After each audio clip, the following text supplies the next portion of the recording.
Real quick, Raiders versus the Colts in Indianapolis. This is a must-win game for the Oakland Raiders. If they don't win, they'll be, look, first victory at home, 3 consecutive losses. That does not bode well for team morale. That basically spells you're not making the playoffs this year once again, folks. What do the Raiders have to do in my book? For me, I think what they should do is something they haven't done all year long and something that would shock the Colts. Simply run. I mean, run the ball down the throats with a varied running game featuring Josh Jacobs. And not until they reach the point where Jacobs has carried the ball about 15 times, then start mixing in the passing game, because at that point, the Colts will be so used to looking for the run that they will entirely have adjusted their defense for that. And the Raiders should be happy with 3 yards here, 3 yards there, 4 yards, first down. And if it's, say, 4th and a foot, go for it as often as possible, because according to my calculation, they'll have the field position to do that. They'll be on the other side of the field when it's 4th and 1 if they do what I'm thinking about and execute a run-only but varied formation game plan. But I digress. Why do that? Because, again, it's not what the Colts expect.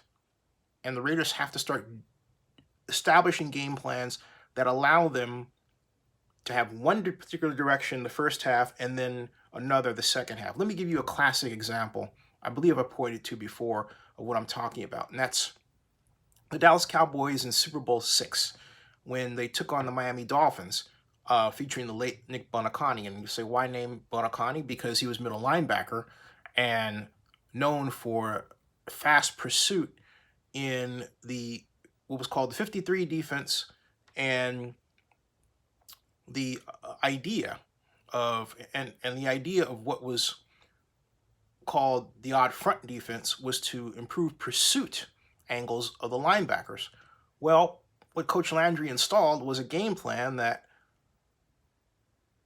started the plays in the first half to go one particular direction and then cut back.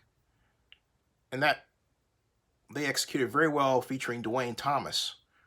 But when the Dolphins closed in on the strategy, in the second half, Coach Landry turned to misdirection, featuring an end around to Bullet Bob Hayes. My point is, the Cowboys got the Dolphins to think about defending one set of plays and one particular approach in the first half, and then they changed up in the second.